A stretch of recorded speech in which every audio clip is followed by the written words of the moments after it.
Welcome back to the baddest YouTube channel in the land. This is Rod OG Reacts. And I gotta say, OG family, you really got me feeling myself today. I want to thank you guys for all the love that you've been showing me with the subscriptions and the likes to my videos. But let's run it up one more time. Let's get me to 10,000 subscribers and 20,000 likes on these videos. I know it's lofty goals, but I got belief in y'all like y'all got belief in me when you subscribe. So let's get it, let's go, and let's rock with this next video. Discovered the ruins of an ancient civilization off the coast of St. Bernard Parish. He claims there are large mounds underwater that may have once been the site of a lost city thousands of years ago. Paul Murphy reports local fishermen have long talked about strange and unexplained things happening in that area.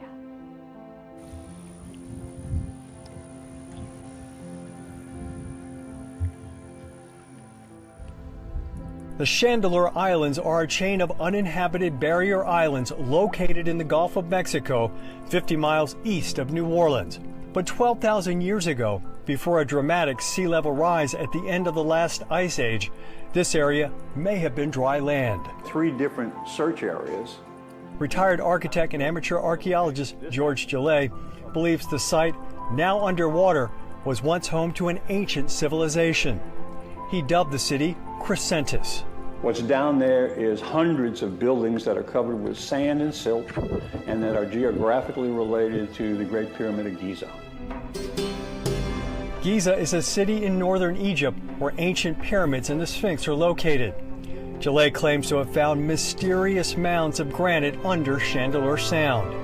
Granite is not native to Louisiana or Mississippi. Somebody floated billion stones down the Mississippi River and then assembled them outside of what would later become New Orleans. The original, the copy, the original, right there in the Grand Canyon, USA, America. Turtle Island, that's the original, right up there in the Grand Canyon. And that's why certain parts of the Grand Canyon are off limits. They don't want us knowing the truth. You've been lied to. Lake Pyramid is Lake Pyramid, found in northwest Nevada. They say America has no pyramids. Cap. This pyramid is 14,000 years old.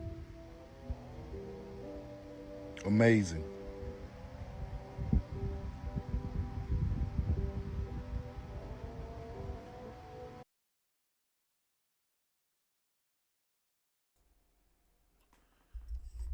All I'm gonna say is that is amazing. Pyramids in the United States. Has anybody in the chat actually laid their eyes on a pyramid in the US? I believe it would be an amazing experience.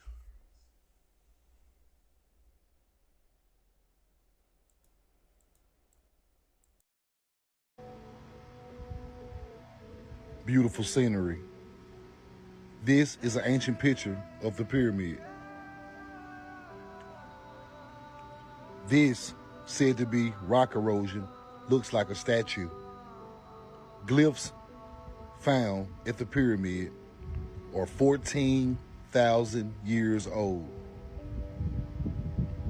This skull was found on the beach, 10,000 years old. We know the truth now. Most Americans have no idea that ancient cities with advanced architectures once dotted the ancient North American landscape. Advanced ancient civilizations once inhabited the North American continent. And this fact was common knowledge just 200 years ago. As Europeans moved northward from the Gulf in the 1530s and westward from Virginia after 1607 and westward from Plymouth Rock in 1620, they did learn that the place had been occupied for a long time. Thomas Jefferson was well aware that there were very, very big earthworks. What were these ancient earthworks? Ancient city walls, buildings, roads, burial sites.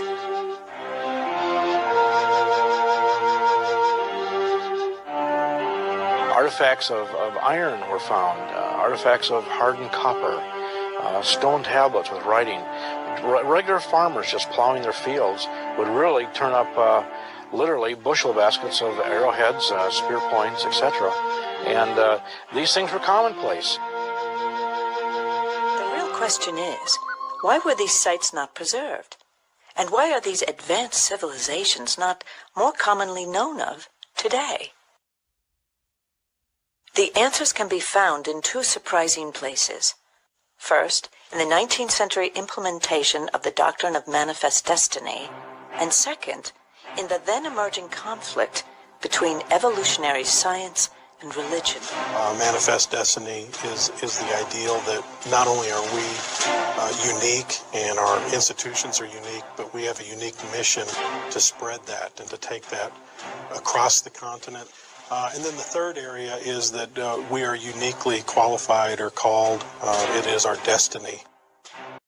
This idea of the different races not only having separate creations, but perhaps they also had different capabilities. That's where that played into it, because it's a small step from there to start talking about allegedly superior or inferior races. And that's exactly. What's up, everybody? This dude finds this pyramid right here inside a tree in Michigan. Watch. We're downtown Flint. Downtown. So check this out.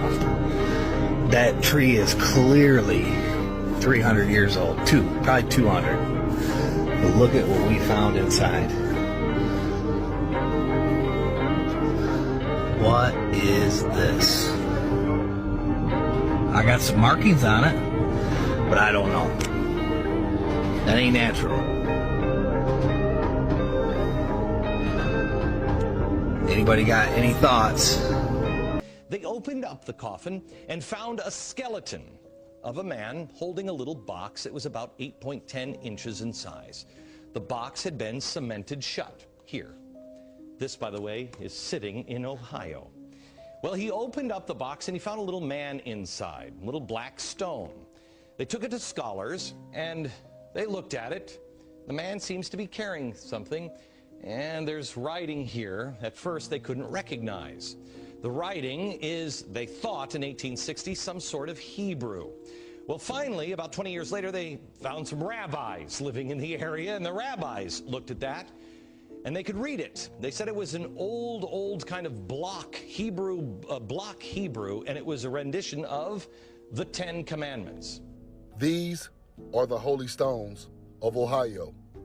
The oldest known record of the Ten Commandments was found in America, written in ancient Hebrew script dating back to the time of Solomon. The Ten Commandments in Hebrew in Ohio. We know the truth now. It's a very important thing to know, but for some reason we don't know it. But if you stand at the center of what was once the greatest civilization in the United States. Yeah, America's first city, or one of them. Basically, it's the American Indian's finest achievement. Well, at this point, you got a 4-lane freeway that just runs right through it. And of course, when you're on that freeway, you're just looking around there. All you're going to see is Illinois, A lot of you have seen that. Lots of agriculture, some trees. You'd never suspect anything. You wouldn't imagine thousands or perhaps millions of people that once teemed this area around this grand plaza. You wouldn't know that, would you? You never even cross your mind. However, it's actually less than 10 miles to the west of St. Louis. It's the ancient city called the Indian Mounds that gave St. Louis its nickname, Mound City, back in the 1800s. Of course, back in those days, it was almost completely leveled by the turn of the century. Today, Most of it's been torn down or bulldozed. There's only one little community there that survives. And they call that Cahokia. It's not really its name. It's just the name of some of the Indians that exist in that area at that time that they found it. But according to the Cahokia Indians, they didn't build that. Okay. Did the Aztecs build this? No. They did not build this? No, the Aztecs, they found it. They found it? 600 years later. Who built this? That is a good question. Okay. Nobody knows exactly, but 80% the experts, they mention the Quiquilcas guys. It was another culture. So Olmecs, the oldest, the mother's culture, the people in Mexico, Aztecs, Mayas, Toltecs, Zapotecs, and many more, they believe it, that Olmecs was the number one and was the Olmecs? That is in the coast, in Veracruz and Tabasco. It's a native culture called Olmecs. Olmecs. Hey, chat. Anybody in the community know about the Olmecs? Or could point me in the right direction to get some information? Real information? I would definitely like to know who the Olmecs were.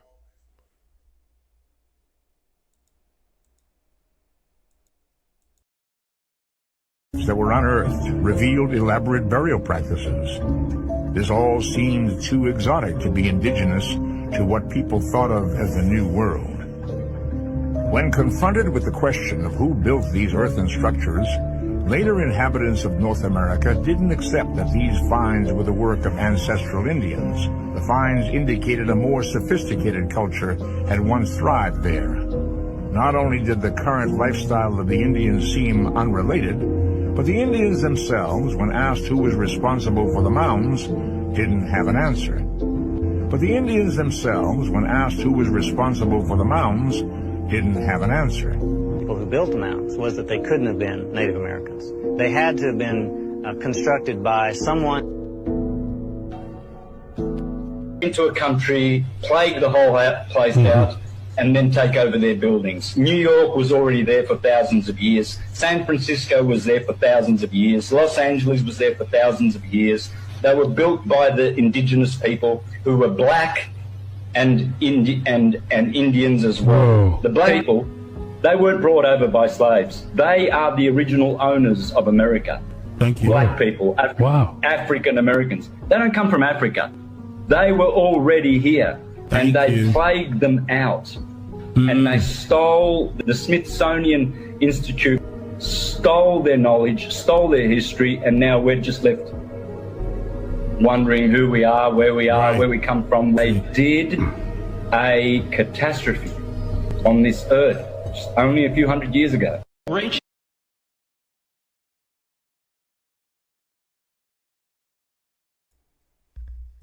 And that's what makes things so crazy, is the disrespect that we are shown by the few, even though we are some of the pillars of this country.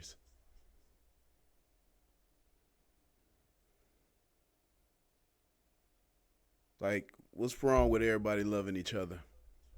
People who lived thousands of years ago more advanced than us. The narrative that we're taught in school is that people in ancient days, thousands of years ago, were primitive and they're 13 colonies. It's going to blow y'all away. I'm telling you, this is going to rock the world, okay? All 13 colonies had rich black people in those colonies, rich black people, families, wealthy black families in all 13 colonies, and they all owned slaves, white slaves, not black ones, white ones. Yes, it was indentured servitude, okay? But they lived on the black man farm and they worked for the black man. And the only difference between slave, it don't matter, you're still a slave as long as you don't, you could be a slave either way, but you're still a slave.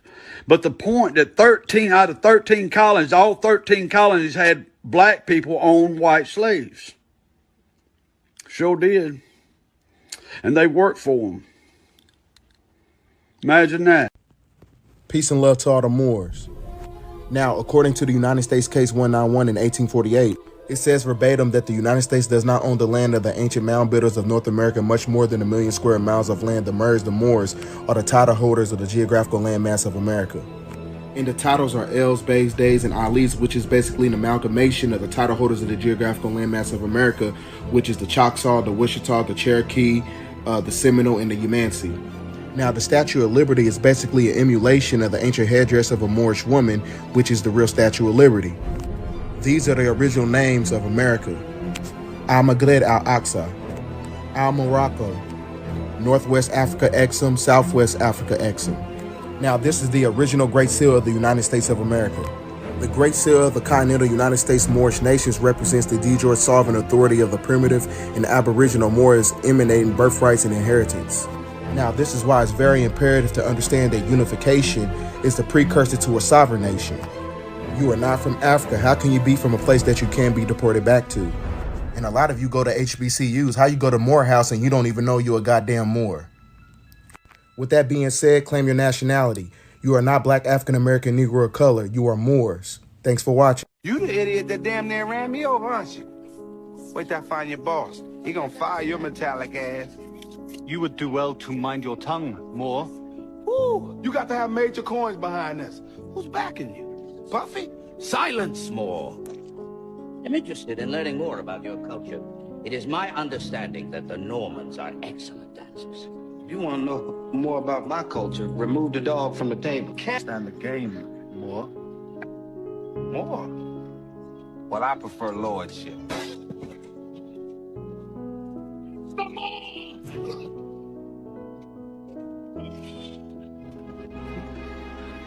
Now the Moors are swordsmen. They used the Moors from that start all the way through, literally to this point that I'm showing y'all right here on Google. When they like, hey, the Moors was 711 AD all the way to 1492 after they war with Spain. Why would they all of a sudden just go to war with Spain? Why would the Moors, who had been helping Spain that whole time, the Moors built Europe. The Moors built modern day Europe. France, Italy, the architectures for that, the blueprints, the layout, all that come from the Moors. All that shit is designed strategically, specifically on certain energy points. All of that shit. The Moors did that. The Moors did all of that. All they modern day cathedrals, them big ass cathedrals that sits on the hills with the certain shapes. It was the Moors who put squares on top of circles and triangles on top of cutting triangles in half. They ain't know shit about no shape and how to mix no shapes together. You know what I'm saying? Niggas ain't know how to put no circles on top of no motherfucking rectangular cylinders and no squares on top of hexagons and octagons and all that. When you looking at a church, you looking at a building, that ain't nothing but a bunch of shapes cut off, put together. That's how architects design. It goes back to the basics of what they taught you about in school of shapes and shit. All this is shapes. Everything around you, shapes, two rectangles. What you talking about? Since every peace to the gods and goddesses. And as we were saying our native tongue to the Moors, Pake Tekum. Hey, look, since we going off of timelines, which is history and dates, because this is all we going by. We just going back to a holy rim, which is a pure rim, which is a high frequency when we was operating out of love. Don't get tricked by the story. All right, it says here, in 1613, since a lot of people want to say the Indians and Native Americans, etc., in 1613, its description was faithfully reproduced in 1621. The word Indian was substitute for Moorish. Note, variants of the term Moor have been used by many Europeans since ancient times as general description for dark-skinned indigenous people as well as Africans, which are, you already know the science and all that. And then we could go, I'm going to do the science again according to the Federal Dispository, according to their own wording. From a Federal Dispository of New York State in the Handbook of North American Indians, page 290, United States Government, Printing Office, Washington, D.C., 2402, stock number 047-000-00351-2, copyright 1978 by Smithsonian Institution, Library of Congress, catalog and publication data. It states, that amongst the reputed ancestors of the Aboriginal American Indian population, natives are Moors and Turks. So we are by lawfully we are Moors and Turks. Politically, we are Moors and Turks. That's just like me saying telling you, what's up, my nigga? Know what I mean? All you doing is saying a different lingo. But this lingo is a higher tone and a more purified tone than the other lingos because we've been amalgamating with dirty elements, gross elements. So now that we speaking our Moorish tongue of our mother tongue, which is Mauricium Americanum Asiaticus Muslim Mohammedan Moor, we're tying back into our mother because you get your inheritance from the mother. So we talk about the Mobitus, which is the Amobia, which is the Mondria, DNA and RNA. So all we dealing with is with the science's placement. And all the people of the world that deals with the Kundalini energy is talking about the body wisdom is still one body, just a different expression in a different region of the land. But according to law, if we're going to walk and be recognized by the human families of nation, according to our ancestors, according to history, and according to law, we are Mauriciums Americanums. Because Tamarin is before any other mother houses, the modern names. Tamarins was before the Egyptians. Tamarins is tied directly to the Lemurians. You get what I'm saying? The Atlanteans. Because mind you, the Atlanteans brought the mystery system to Egypt, which is the original name for Egypt is Hikapata. See, in order you can speak this particular language, you must know the land, your history. You must be in line. You dig what I'm saying? According to law, it says it. Moor means dark skinning, dark pigmentation. So all we doing is trying to get your mind from thinking that you're black to Moor. So instead of saying Black Lives Matter, say More Lives Matter. Watch the difference in the faces of the pale-faced nations. Put a sign up and march around and say Moors Lives Matter. I bet you a gun won't get put in your face. Ride around with a Moroccan flag on your car and see the difference in the pale-faced nation and see what type of reactions you get. Because, you know, everything got a cause and effect according to the 7 Hermetic principles. You see what I'm saying? Ride around and just demonstrate and see what the difference when you do this. Because you are the Americanos, or the elements of America, which is the kingdom of my America. America was before all this modern stuff. Shout out to the she. I got no problem with the she, the Jaguar spirit. Nothing, it just means cosmic energy or cosmic power. You get what I'm saying? I understand the she people. But all of it going back to the Kundalini wisdom. Moors, she, Olmecs, all of it means the Kundalini wisdom, the celestial body.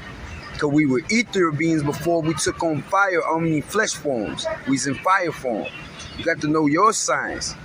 Don't separate the science when you know the history, because once you go into these timelines, you could be placing yourself outside of your own original timeline. So you must know your timelines to keep in harmony with the harmonic flow of your bloodline. This is why Yahshua said only through the blood of Yahshua will you be saved. Only through your blood, guys and goddesses, because we in the age of Christ consciousness. Tap into your DNA. You get what I'm saying? You're a Mauricium Americanum if you're born in American soil. America is the kingdom of my America, and that's law, and that's divine law, and I dare you to prove me wrong. George Washington was not the first president of the United States. In fact, the first president of the United States was John Hanson.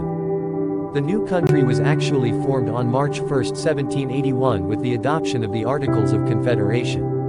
This document was actually proposed on June 11, 1776, but not agreed upon by Congress until November 15, 1777. Once the signing took place in 1781, a president was needed to run the country. John Hanson was chosen unanimously by the Congress, which includes George Washington.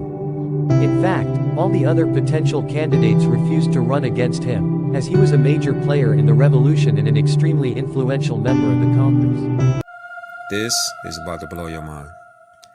George Washington, chairman of the Continental Congress of 1774, is documented saying, "If we would agree to take the fezzes and turbans off the Moors' heads and remove the sandals from their feet, and enforce it with severe punishments, and also swear a death oath between ourselves to religiously and faithfully not allow anyone to teach the Moorish children whom they really are or who their forefathers were, and only allow the Moorish children to be taught that they were truly Negroes, black people, and colored folks. George Washington stated that 200 years from today, the Moorish people would not know their nationality nor the national name of their forefathers. Also, they would not know from which land or ancestors they descended from. Interesting. Now, the Illuminati, 1,500 white men, which controls the world's wealth above the president, above the CIA, and above the FBI. Okay, they know everything what we're saying is the truth. Okay, but what they push on the media, on the TVs, on the radios, is to brainwash our people. They teach our people lies, like Christopher Columbus discovered America when there was black Indians living here first. Okay, that's lie. Teaching that Christ is white, that's a lie. Okay, your people's pushing this lie. All right, now stop there. Let me get this point. Found out there were 8 presidents before George Washington. I wanted to smack somebody. You know, I wanted to know why I was taught otherwise. Just tell me the whole story. I'll fill in the blanks. I think I also recall him saying that Barack Obama wasn't the first black president. So I started looking this stuff up and found out there were 14 presidents before George Washington and 7 black presidents before Barack Obama. Most Indians don't know what I'm about to expose in this video, and that is, there's no such thing as tribal sovereignty under the United States. Now this is easily provable, and it's a well-known fact that we were all colonized. So how can you have sovereignty when you're still under colonial occupation? That's point number 1. But moving on, let's dissect this nonsensical comment that this dude left.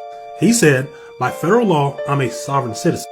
That's why we're allowed to have our own government and law enforcement on tribal land.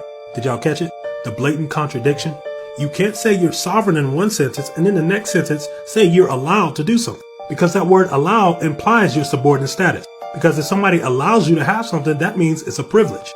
And no federal law says anything about a sovereign citizen because a sovereign citizen doesn't exist. But since you want to talk law, let's get into what the courts have to say about the so-called Indian status. Case number 1 is the Supreme Court case of Lone Wolf versus Hitchcock. It seems to us that this is within the competency of Congress. These Indian tribes are wards of the nation. They are communities dependent on the United States, dependent largely for their daily food, dependent for their political rights. Side note, nationality determines your political rights. Next case we have Murphy versus Warden, coming from the 10th Circuit United States Court of Appeals. 18 U.S.C. section 1151. The term Indian country means all lands within the limits of any Indian reservation under the jurisdiction of the United States government. Now here's where they get real disrespectful and blunt. Only Congress can disestablish or diminish a reservation. In Lone Wolf versus Hitchcock, the Supreme Court said Congress has the power to unilaterally abrogate treaties made with Indian tribes. Congress possesses plenary power over Indian affairs, including the power to modify or eliminate tribal rights. This includes the power to eliminate or reduce a reservation against a tribe's wishes and without its consent. Now, does any of that sound like sovereignty or a people that's in control of anything? But let's go to the next case, Acosta versus County of San Diego. And here's what they state, that reservation Indians are wards of the nation under the guardianship of the United States government. But we're not going to stop there. Let's get into some additional resources. Book reference. Indians, and they put in quotations for a reason, is a name given by the European conquerors of America to its original inhabitants. So right off the bat, if you call yourself an Indian, what you're really doing is you're verbally submitting yourself to the jurisdiction of the same people who colonized you. And here's how they lied to you.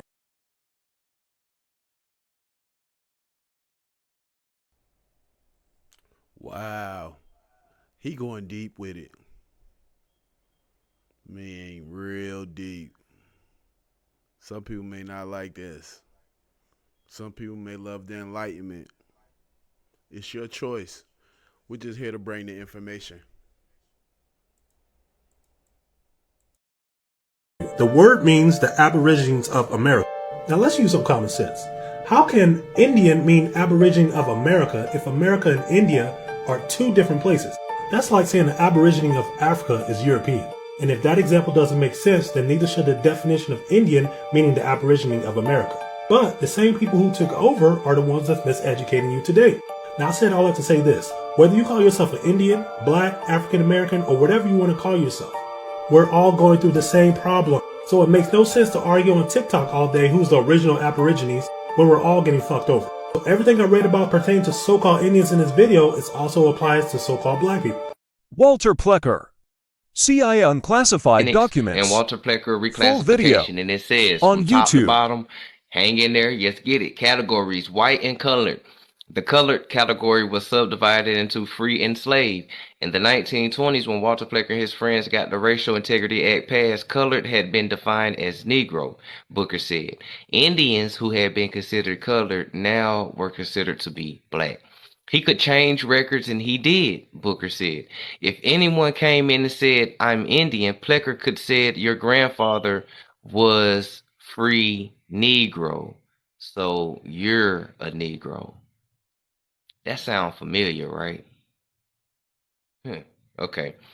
Actually, the grandfather wasn't listed as Negro at all, but as colored free. Plecker browbeat local registers into changing records. He made a list of surnames of people who claimed to be Indian. He browbeat hospitals. We know who these people are. You know who they are. Hospitals learn not to record these family names as Indian. What? What this is documentary genocide. You only died on paper. And she said, yes, she got the birth certificates out. And I said, what do they say? And she said that mine and hers said Negro, and that our children said black. So now I asked her, I said, can you go to my mom's house and get some birth certificates? She went to my mom's house, got my mom a birth certificate. I called her the next day, she got colored. My mama was a colored person. I've never missed another meeting. Why? Because I'm like, this, just that little point made me know that something wasn't right. That Negroes, blacks, and colored. I'm like, well, how can your mom be colored and your dad be colored, you be Negro and your woman be Negro, your children are black? How is that possible? And that started me on my quest. I don't do that. They want you to believe that when you claim to be a Moorish American, now all of a sudden, all of that Chata or Tasalagi or Ananawiya or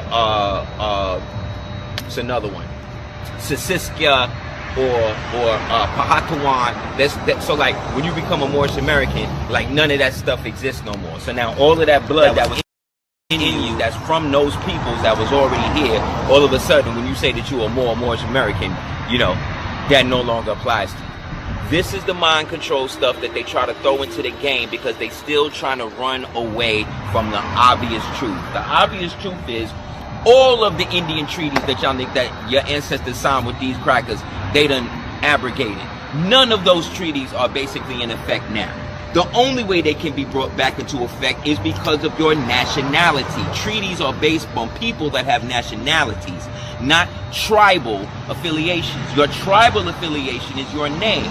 But when it comes to actually who was having political and jurisdictional sway over here, that was the Moors of the Moorish America. Thank you for staying with me for another banger, OG family. Let's run this thing up one more time. Let's get this to 10,000 likes and 10,000 subscribers. And I love you forever.